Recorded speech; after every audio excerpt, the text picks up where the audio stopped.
go to this computer. So again, thank you all for joining us. My name is Zack Hazlett. I am a graduate student at CU Boulder, and I study education research and student learning in the Department of Molecular, Cellular, and Developmental Biology here at CU. And I am joined by my co-host, Ming Yang, if you want to introduce yourself. Hi, everyone. My name is Ming. I'm a fourth-year PhD student at MIT. I currently work on neuroscience research, but I'm interested in transitioning to DBER. So selfishly, this event is also as much for me as it is for everyone here. So I'm really excited to learn from the panelists today as well. Wonderful. Thanks, Ming. All right, and to start us off, we have a pretty simple agenda. So this is going to be a 2-hour event. The first hour, we're going to be hearing from our panelists. And the second hour, or after hearing from our panelists, we'll open up the floor for Q&A from any of you. And then in the second hour, we will be facilitating small group discussions that will be hosted by a number of DBER postdocs that have offered to host these small group discussions and allow any of our participants to ask questions to them about the DBER postdoc experience. So for those who are aware and for those who may not be, DBER stands for Discipline-Based Education Research.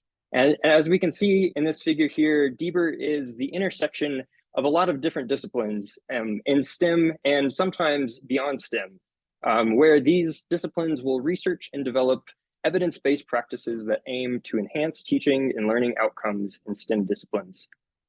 Specifically, our group is the DBER SIT, our Scholars in Training, and our mission is that we are committed to fostering inclusive professional development opportunities, authentic personal connections that support emerging scholars in their career pursuits, and a collaborative and rewarding experience for all of our community. And our community is you all. So we want to thank you again so much for participating today and in events before and those in our future. We will, at the end of our presentation, plug various ways that you can continue to be connected with us in our community, from our Twitter to our website to our Discord channel. So keep an eye out for those. To begin, let's hear from a little bit of from you all. And if you want to open up your chats in the Zoom, and when we give you the green light, if you wouldn't mind putting in either what brought you to today's event, or perhaps what is the one thing that you hope to learn about from today's event. We'd love to hear about what it is that interests you about making this transition.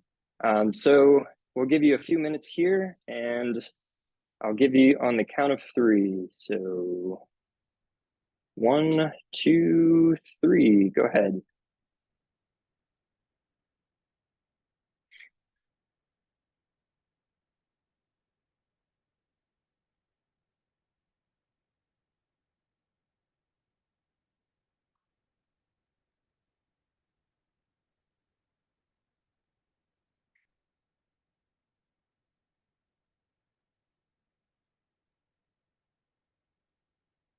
Wonderful. Thank you all for your comments here. So we have everything from those wanting to be teaching professors, looking to navigate this professional landscape here. Some that are graduating soon. Congratulations. All right, and DBER is an exciting new future opportunity for those. And some are here to support the DBER SIT team. Thank you so much for those. Awesome. Congratulations to all of you who are graduating soon, and we wish you the best. And we are here to support you in that process. And we hope that this time together will be beneficial for you. We want to welcome our esteemed panelists. So we have 3 panelists joining us today. We have Ania Majewska from the University of Georgia, Athens. She did her PhD in ecology at UGA. Her postdoc as a fellowship postdoc in research and science teaching at Emory University. And her current position is as an assistant professor and PI in the Department of Physiology and Pharmacology at UGA. We also have Lisa Corwin from the University of Colorado Boulder. She did her PhD in plant biology and ecophysiology at UC Davis. She did her postdoc in biology education research at UGA and UT Austin, and her current positions involve assistant professorship and PI in Department of Ecology and Evolutionary Biology here at CU Boulder. And lastly, we have Melanie Cooper from Michigan State University. She did her PhD in organic chemistry at the University of Manchester, England. She did her postdoc also in organic chemistry at the Clemson University in South Carolina. And her current positions include a Lappin Phillips Chair of Science Education and Professor of Chemistry and PI with joint appointments in the Department of Chemistry, the Department of Teacher Education, and the Create for STEM Institute at Michigan State University. So we're so pleased to have you all join us today, and we look forward to hearing from you and what you have to offer the DBER SIT community. Just a few logistical notes. After a few prepared questions, we will be opening the discussion for Q&A. And during the open Q&A, we ask that you please use the raise your hand function or type your questions in the chat, and we will be moderating those and hearing from you then. Great, and to start us off, let's start with some quick introductions from our panelists. So if y'all wouldn't mind sharing a little bit about why you are interested in education research, and perhaps one piece of advice for graduate students interested in DBER postdocs. So to begin, let's hear from Ania. Hi, everybody. I'm so excited to be here. Thank you for the invitation to be part of this panel. Yeah, so it seems like many of you here today, I was coming out of my PhD interested in pursuing a teaching position as a professor at perhaps a small liberal arts school, or maybe R1, just mostly doing teaching. I think the natural progression for me was, as I was learning how to teach, I started looking into the research about teaching and became interested in, what's effective learning, what is active learning, why are these techniques suggested, and because of my sort of quantitative training as an ecologist, I immediately became attracted to the other type of research where we were looking at maybe an entire university and big classes and what are some of the effects of these different interventions that faculty were introducing.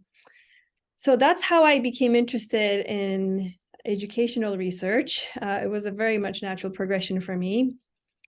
And I think your second question was what advice I have for anybody. Is that right? Yeah, just a short piece of advice you might have for graduate students. I think that my advice, I would say roll with the punches. I think, retrospectively, it seems like, people's career may have been smooth sailing, or they just kind of went from one thing to another. But I think the reality is that a lot of us do this sort of thing, and you kind of adjust as you go, and things come up, opportunities come up, and you have to kind of roll with it. Yep. So that's my best advice for right now. Yeah. Versatility is important. Thank you, Ania. And let's hear from Lisa. Welcome. Hi, thanks, Zach. So I'm Lisa Corwin. I'm a biology education researcher at CU Boulder, as it says there. And I guess that one thing that I really value about this kind of research is that it allows me to have a better understanding of how students learn, and that's really my passion. And it allows me to do what I think I am, I guess, most good at in terms of causing change. So I really care about us as humans being able to address some of the large challenges in the world today, such as climate change. And, a lot of these challenges are biological, such as handling global pandemics and things like that. And I think that through discipline-based education research. And because I love teaching and that's something that I care about and do a lot, I can actually make a greater change in that area to help people tackle those big problems. So that's a lot of what my lab is focused on. It's focused on helping people think about how to be creative problem solvers, how to overcome research-based failures in biology. And that's kind of the central theme of our lab. And I got into this field kind of haphazardly as well. I was really interested in being at a liberal arts college or a community college. And I like to say that I failed to procure a position at a community college that I was working at. And so I ended up in a DBER postdoc instead, which is not far from the truth. But I discovered discipline-based education research when I met Kimberly Tanner when I was a graduate student. And from then on, I've just really been enamored with the field. And I love doing research on how people think and learn and how we can create better, more resilient scientists. Wonderful. And one piece of advice. Oh, gosh. Sure.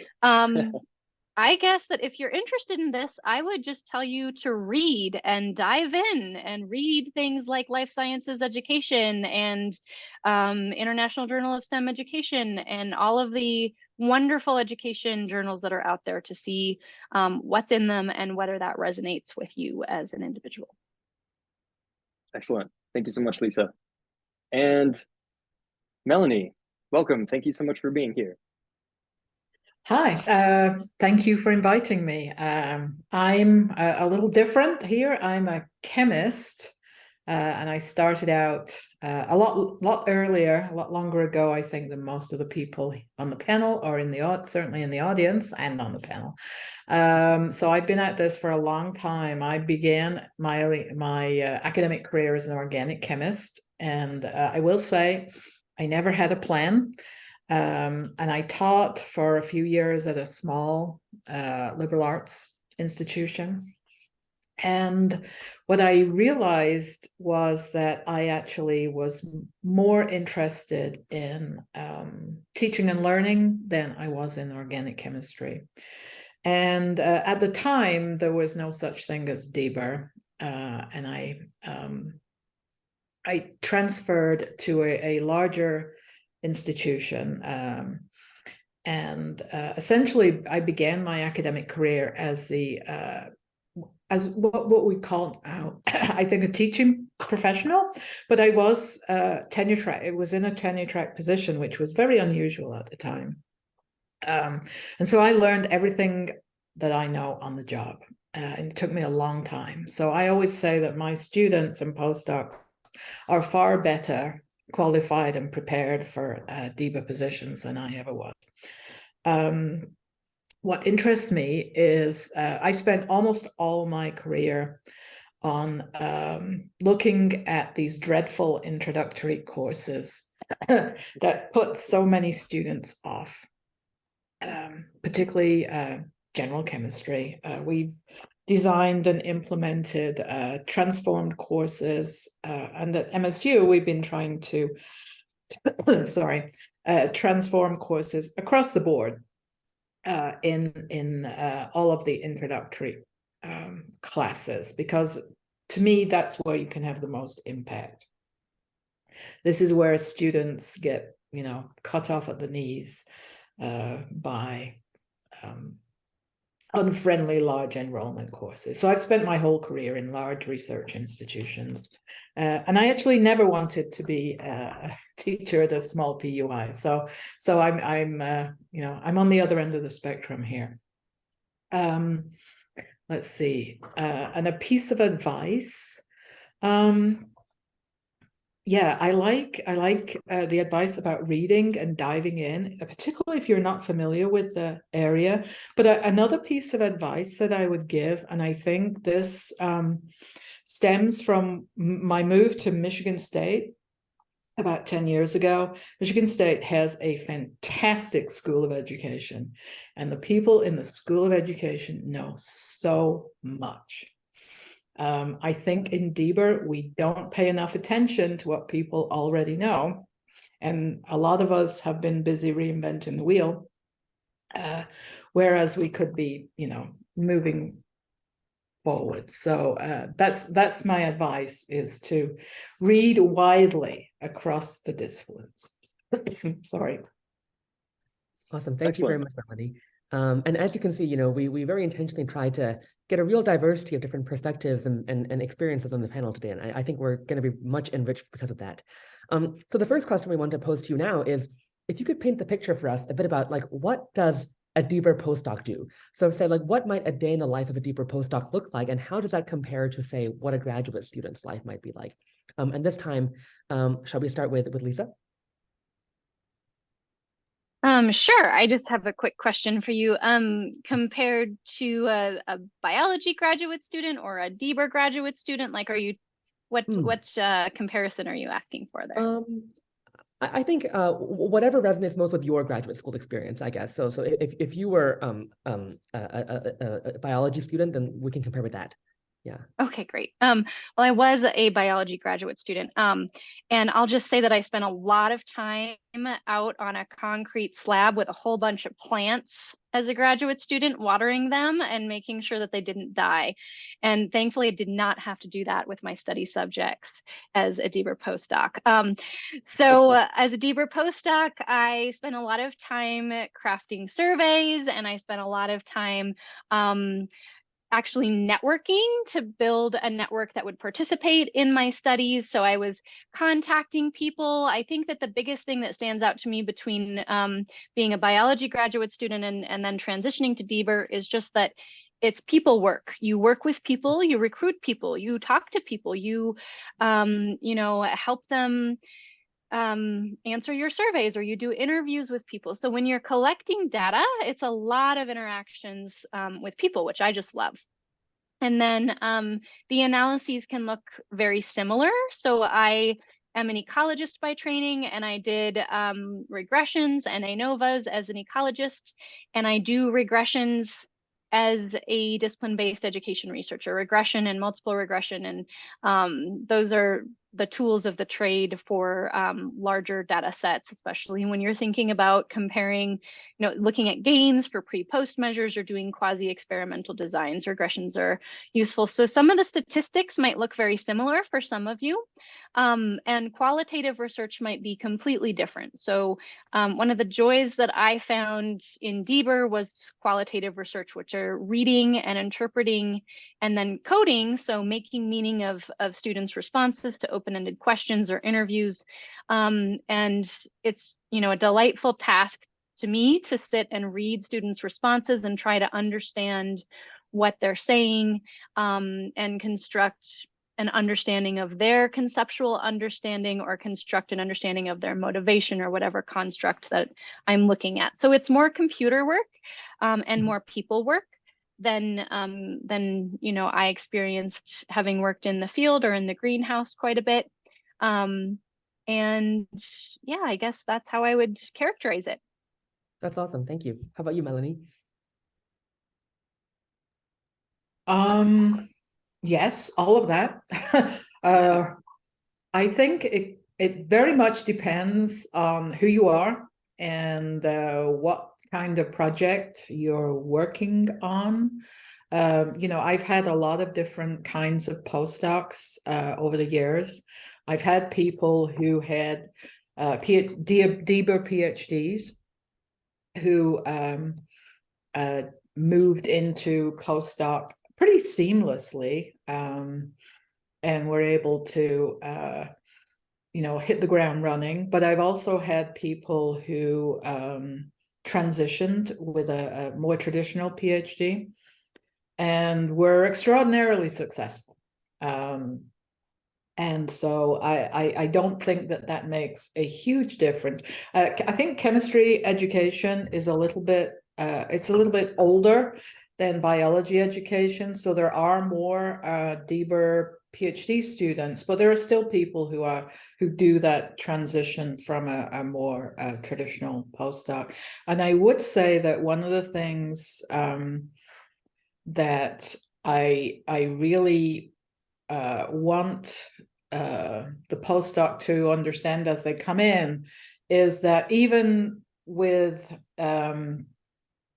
whatever skills, whatever they're bringing with them, there's still a lot more to learn. And there's a lot of opportunities for postdocs at most institutions to do that, to get together, to form communities, to take courses even. I encourage that. I encourage postdocs to kind of, find their passion as well. So sometimes a postdoc will come in and they're being paid off a grant. And, there's that work to do, but I also want that postdoc to expand their horizons and think about the future. And also think about their lab mates, the other mentees in the lab. Postdocs, are kind of that transition. Most postdocs, I think, are going to go into academia, although not all do. And this is, a great opportunity to work with graduate students, to mentor them, and to,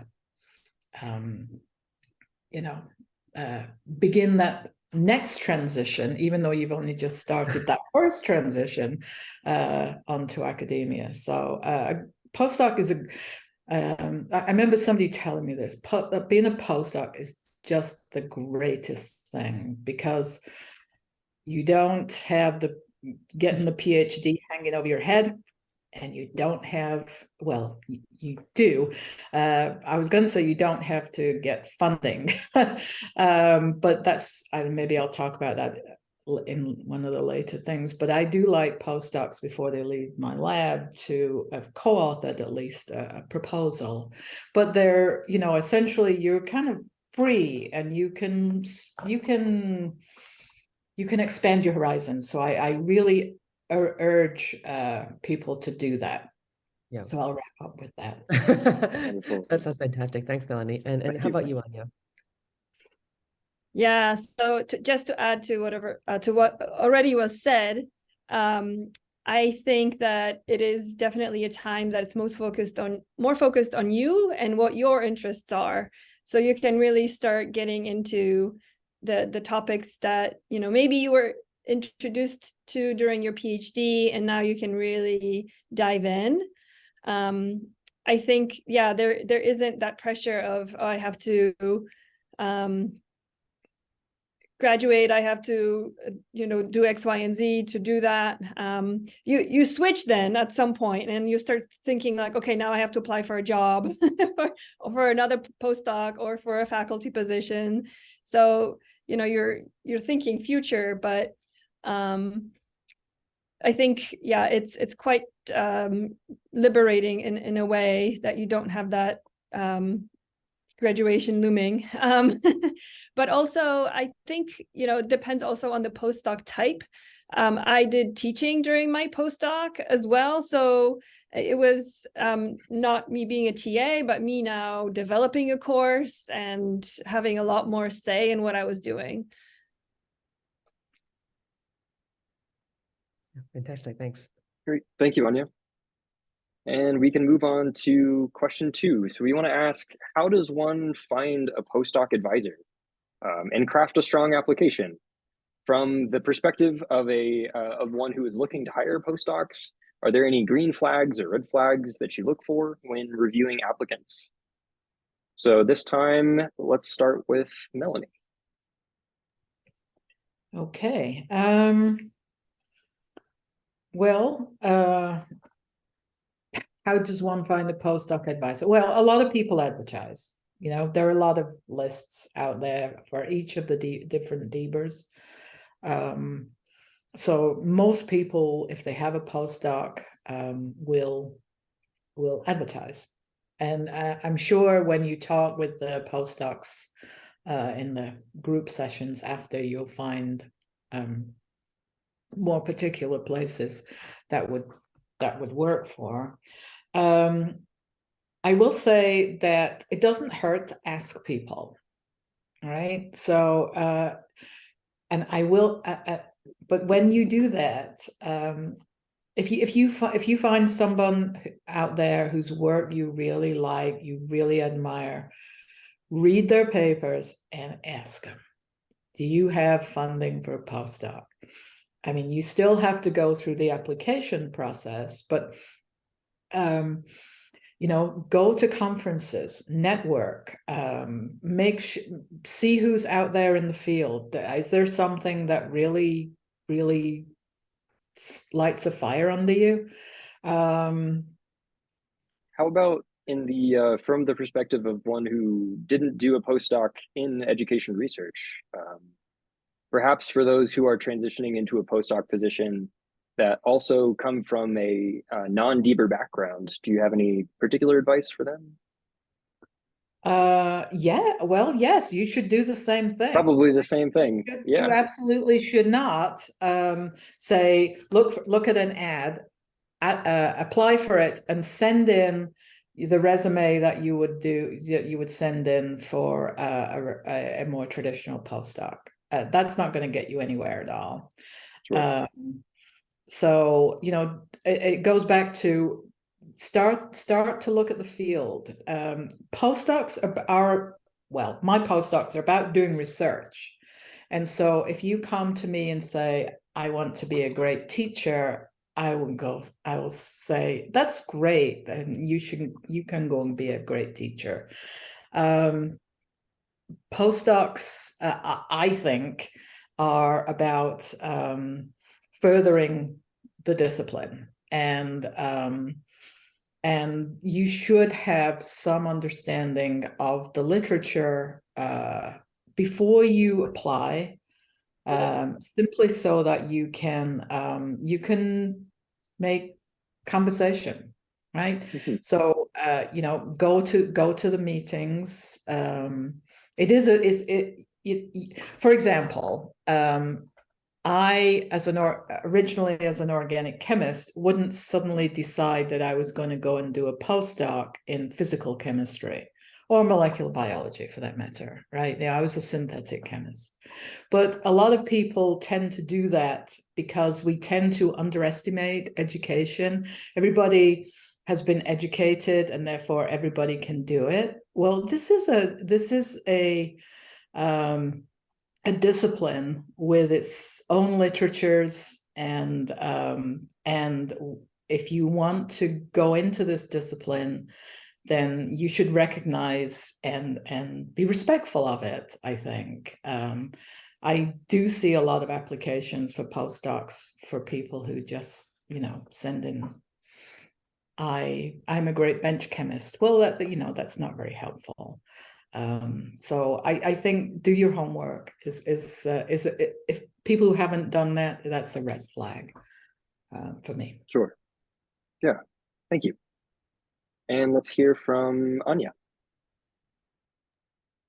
Yeah, so definitely doing your homework. I'm also a big fan of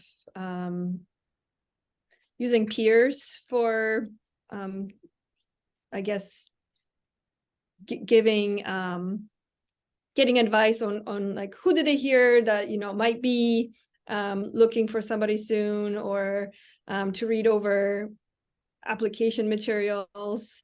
I think that just even letting people know that you are looking within your circle can prompt them if they hear something that I saw this advertisement, I'll forward it to my friend. So already like building on the network you already have and then expanding is definitely a good way to start. And then perhaps even maybe I'm sorry. Maybe the feedback could also come from those who are already involved in DBER, yes? Exactly, absolutely. And then I think going to like a SABER conference is just going to be a really great way to meet people, and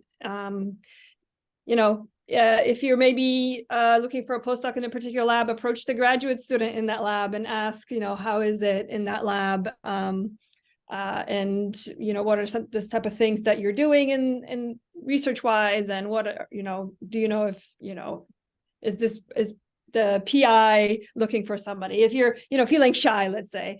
So I think that's a really great way to start. And I think overall, when it comes to looking for like green flags, red flags, anytime that an application is genuine and shows that somebody did their homework, it goes a long way, and it sticks with you in your mind, as opposed to having like a generic cover letter that just says, yes, I'm a great researcher. And like, okay, well, yeah, that's not helpful. So yeah. Sure. Wonderful. Thank you. And how about Lisa? Thanks. So I agree with everything that's been said, but I want to maybe come back to and restate a couple of points in my own way, just because I feel like I've run into a few of these things. First, I want to say that a DBER postdoc can lead to a lot of positions, but a DBER postdoc is a research postdoc. And while some DBER postdocs have opportunities for teaching, others do not. And so I think that there is a tendency to make the assumption that a DBER postdoc, for some people who maybe are just entering the field, that a DBER postdoc is the way to a position that is solely focused on teaching. And in fact, there's actually other programs that are better for that, such as the ERACTA program that focuses on it's a postdoc program where the students do a lot of teaching and focus on that. And I will say that every DBER postdoc is created differently, and some DBER postdocs may actually provide opportunities for teaching and lead to teaching positions. So that's just something that people should be in mind of when they're thinking about their postdoctoral match, is really what position they want to get afterwards. In my lab, my postdocs do teach. I try to get them 1 semester of teaching because I like to encourage them, especially if they want to go into an academic position, to have a balance between teaching and research, and practice how they might balance those things while they're a postdoc, because it's very challenging. And so, but the postdocs are still focused on research. And my lab investigates some specific things. We've got 3 branches of research, 1 in community engaged science, 1 in studying failure, and 1 in studying creativity. And so I love to see that people are interested in one of those branches if they want to join my lab. And sometimes I will meet people who want to apply to my lab, and they are fantastic. And I have no doubt that they will make fantastic discipline-based education researchers, but they assume that I can advise them in studying, for example, decolonization of science, or something that's not in my background. And so I'm not a good advisor for that kind of project. And I think that there's somewhat of an assumption that as education people, we are flexible, we can transverse those different things, when in fact, I can't. It's too overwhelming for me to reach into a whole bunch of different fields.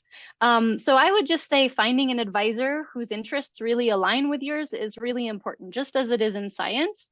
And then crafting a strong application that really highlights how, even if you're coming from a more traditional STEM background, how your approach, your skills, your take on science and on doing research is going to match with the priorities of the lab and be a benefit to the lab. I came from ecology, and so I really focused on highlighting that I had statistical skills and that I was a systems thinker when I was entering into biology education research, which also draws a lot on systems thinking, and in which the statistics are the same in a lot of cases. So, so that's one example.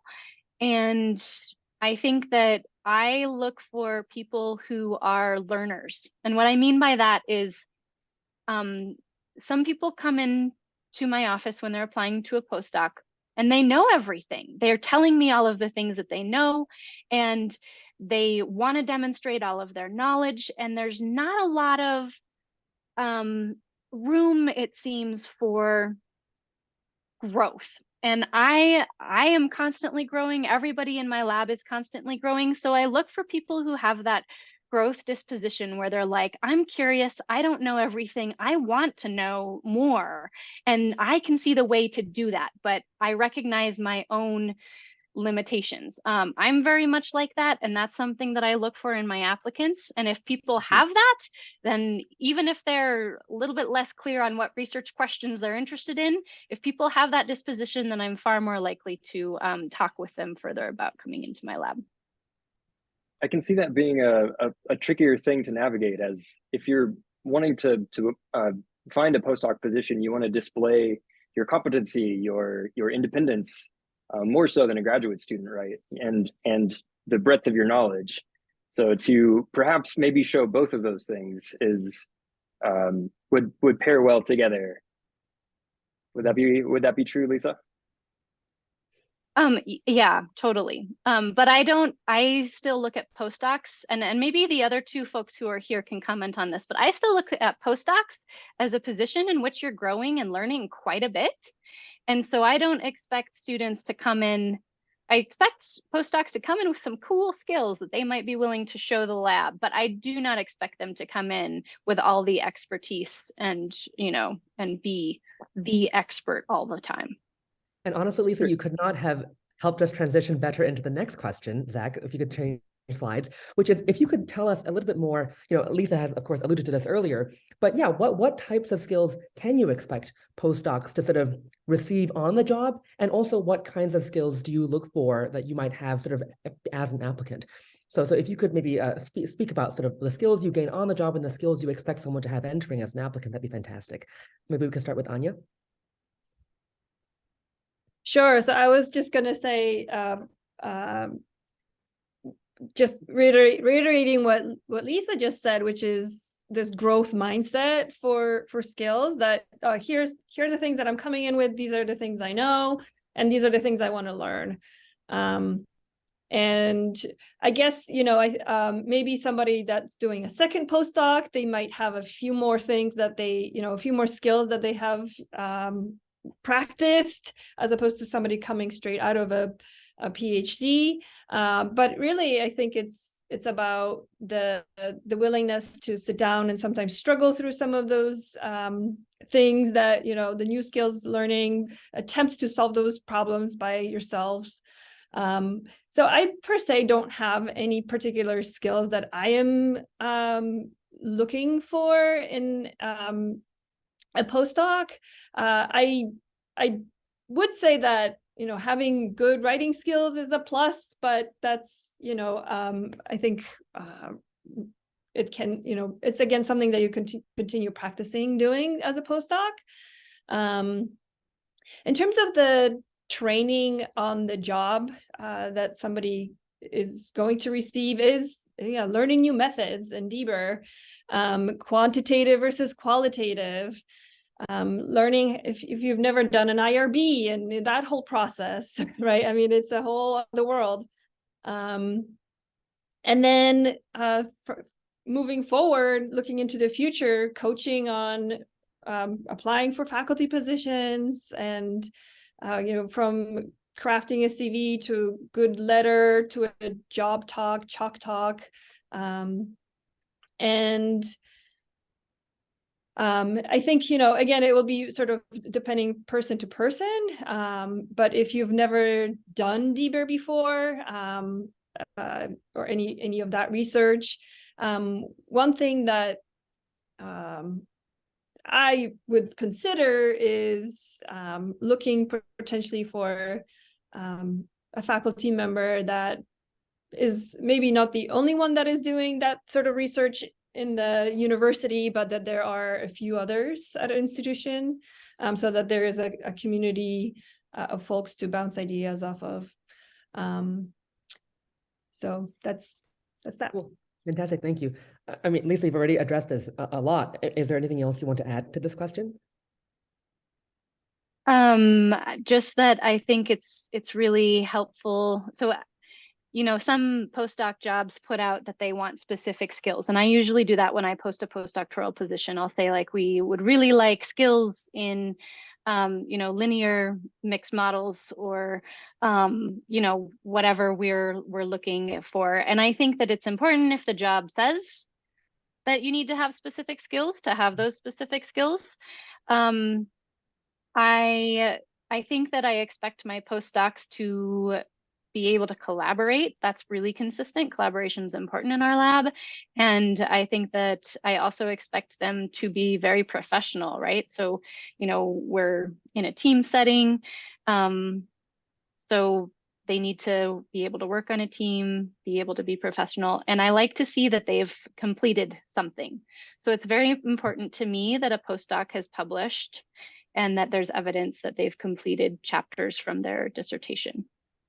Gotcha. And that's just more because it demonstrates the ability to complete a project. Great, thank you. And finally, Melanie? Yes to all of those things. And actually, in fact, at MSU, you can't be hired as a postdoc until you've finished your PhD. So, so that's a good incentive. Usually if we advertise for a postdoc, we'll say some combination of skills, and then we'll list, you know, everything on Earth. And but I think, as other people have said, it actually doesn't really matter unless you're being hired for a specific position on a specific grant that requires that you come in and hit the ground running with you know, some quantitative methodology. You can learn it on the job. And I've had, like I said, some fantastic postdocs who have gone on and done great things, who knew almost nothing. They'd done some reading, but one of my best ever postdocs came into a group meeting. We do a lot of group discussion of papers and kind of background building as well. And he said, "Who's this guy Vygotsky?" And everybody just roared laughing. But, you know, he tells that story on himself now because it was so idiotic and so arrogant. But he recognized that he had a problem when people laughed at him. And so I will say, you know, recognize when you don't know something, and don't be afraid to say that, because if you kind of hide, you'll never will learn. So, yeah. I think for people who want to expand and learn, a postdoc is a great opportunity. Fantastic. Thank you, Melanie. All right. And for our last prepared question that we have for our panelists, reflecting on your process transitioning from a graduate student to a postdoc to a faculty member, what additional advice do you have for those walking a similar path? And for this question, we will start with Lisa. Try as hard as you can not to be afraid of failing, and ask as many questions as possible. I feel like that's my advice. You're constantly confronted with things that you don't know in academia as a postdoc and a faculty member, and the more that you can build a fantastic network of helpful people who are willing to say, oh, you know, you need to go to the Office of Contracts and Grants to figure that out, then the easier things will be for you. So I've been really lucky to have fantastic collaborators throughout my career, and without them, I would not be where I am today. Wonderful. And can we have one note maybe about your mentoring of postdocs and how that process has been? Oh boy, mentoring is my favorite thing to do, and it is also the hardest thing to do. I try to tailor my mentorships to each individual postdoc. I will say that just in terms of getting a postdoc, 2 of my postdocs are here because they wrote grants with me that funded their postdoctoral positions. So 2 out of the 3, and the 3rd was found through a search that we wanted a specific qualitative skill set person, and she's just fantastic. I do independent development plans with all of my graduate students and all of my postdocs, where we center in on several potential careers that they would like to do, and then we work towards building skills that will get them into those career paths. And a lot like Melanie, I try to write, if if someone is interested in going into academia, I tried to write a proposal with them before they leave so that they have that skill. Wonderful. Thank you. And let's hear from Melanie. So to remind you of the question, as from going from the process from a graduate student to a postdoc to now a faculty member, what advice might you have, keys to success for those walking a similar path? Well, I will say you do not want to walk my path, but the least said about that, the better. Things were different back in the day. Let me just say that. But my advice is to, I echo everything that Lisa said, but is to take full advantage of all the people around you. Make sure, and this is something that I don't think I realized until the situation came up, but make sure that your mentor is mentoring you. I think we see evidence of that not everybody is well mentored, despite the fact that you have to write a mentoring plan to get funding. The PI, ask the PI for their mentoring plan. Hold their feet to the fire, because that's part of your PI's job, is to mentor you as a postdoc and to help you move into the next part of your career. So I think people might be hesitant to do that, but I think that I see too many instances where that doesn't happen. So yeah, and postdocs are kind of left to flounder, and so be assertive if possible. It's great advice. Thank you, Melanie. And lastly, let's hear from you, Ania.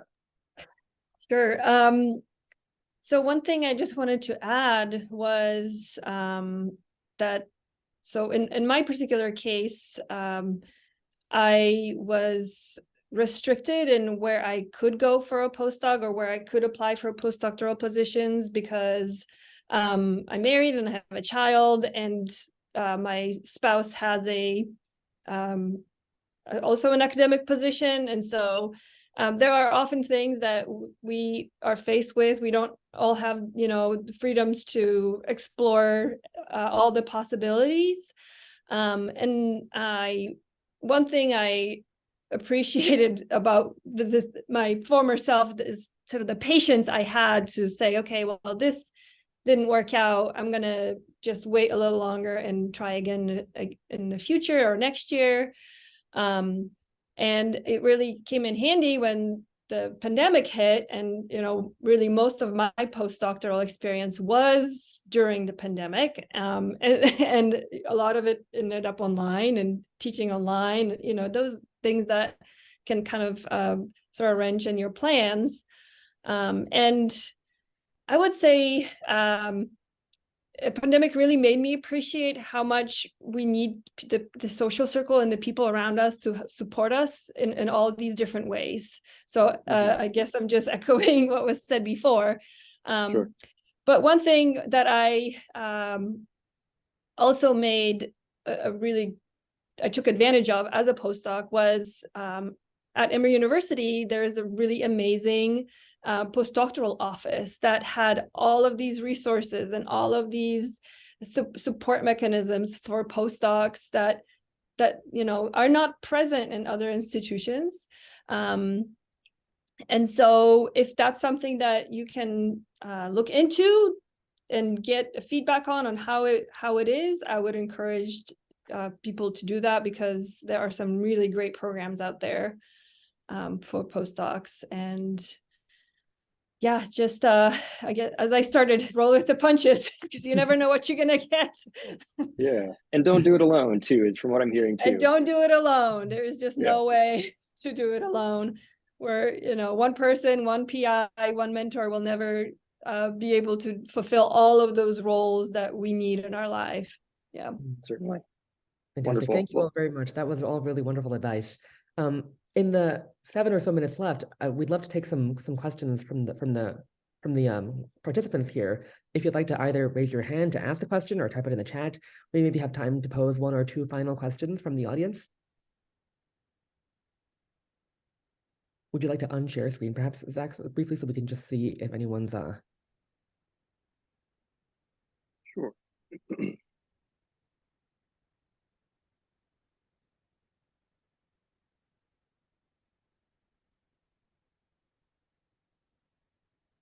Go ahead. Yeah, is it Clinita? Hi, yes. Sorry, I did come in late, so I'm not sure if you already answered the question. But I was curious about grants and fellowships you can apply to as a postdoc, at least to become more competitive, because I know at least in bench research there's a ton of fellowships, but I wasn't sure which ones are available. Outside of, I think the NSF has one. In terms of like, because I know you can use that either to get into a deeper postdoc or even to make yourself more competitive. And if we can have our panelists also raise their hand with whichever of you would like to answer this question.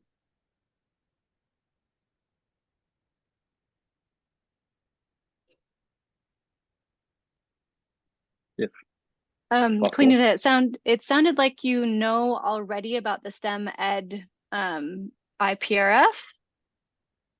You know already about that one? Yes. Okay, that's the one that I'm kind of most familiar with because I have a postdoc with that one. So I won't tell you about that one, but yeah, perhaps other people know others.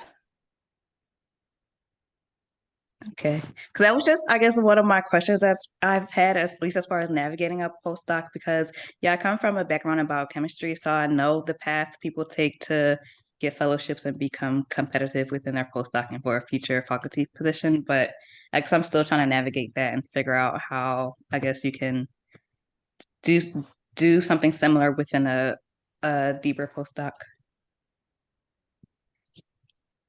And hopefully that could be a question that maybe, oh yeah, Melanie, you want to go first? Yeah. So are you talking about a grant to support you as you are a postdoc, or a grant to facilitate your moving on into the faculty realm? I guess kind of both. Because yes, I know at least the one that Lisa mentioned, that one you can get at least to start your postdoc, or it sounds like for that one you can get it if a faculty member doesn't already have funding, but at least as far as trying to navigate to the next step, so after your postdoc and trying to get a faculty position. Okay, so typically, well, what I've done is, so postdocs in general, it's a difficult problem because you're not a permanent employee of the university. And so the kinds of traditional NSF grants that, and NSF is my major source of funding. I don't know, biology probably has more places to go, but chemists, we're stuck with NSF for the most part. So there are programs that you can apply to, but what I have done is I've been the co-PI with the postdoc. So I would be the PI and the postdoc. And then when the postdoc gets their position, so you have to trust your PI, we can transfer that over to the postdoc. So that's the route that I've taken, but there may be other ways to do that. I'm not sure. Yes, and just to echo, sorry, what Rachel just put in the chat, but that was what I was trying to find earlier as well, that we, as DBER said, our group, we assemble an ongoing spreadsheet of all the various funding support sources for postdocs, their eligibility requirements, their deadlines, and so that's the one that Rachel just put in the chat as well. And also last month, we also held a panel event about applying for the NSF STEM Ed IPRF, and so I'm putting that in the chat too. We had 3 individuals who currently receive the NSF come and describe to us about their process applying. So that recording's in the chat. Yeah, sorry, Lisa. So Sandia was actually one of those individuals, and yeah, so you should definitely go watch that. But I was just gonna say along the same lines that Melanie just talked about. I wrote an IUSE, which I'm the actually the primary PI on, but my current postdoc Deidre helped me write that, and she's now the postdoc on that grant. Our institution doesn't allow postdocs to be PIs, but when I write her a letter of recommendation, I'm going to say she has grant writing experience and we actually received this grant, and et cetera. So that isn't out of the question. Depending on who you want to be your PI, you could contact them and say, hey, can we write a larger grant together? Okay, thank you.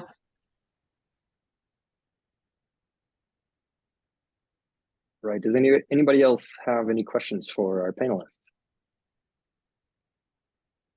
We're coming close to the top of the hour, so perhaps one more if there are any left.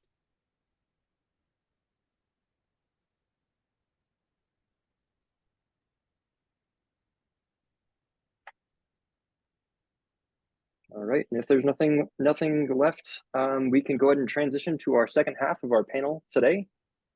Thank you again to our panelists. Let's, if we can, unmute our audio and give our panelists a round of applause and thank them for participating. So thank you all so much. Or the digital round of applause is plenty sufficient. This digital world is an interesting one. Thank you all, regardless. Y'all are wonderful, and your support is so helpful to this community.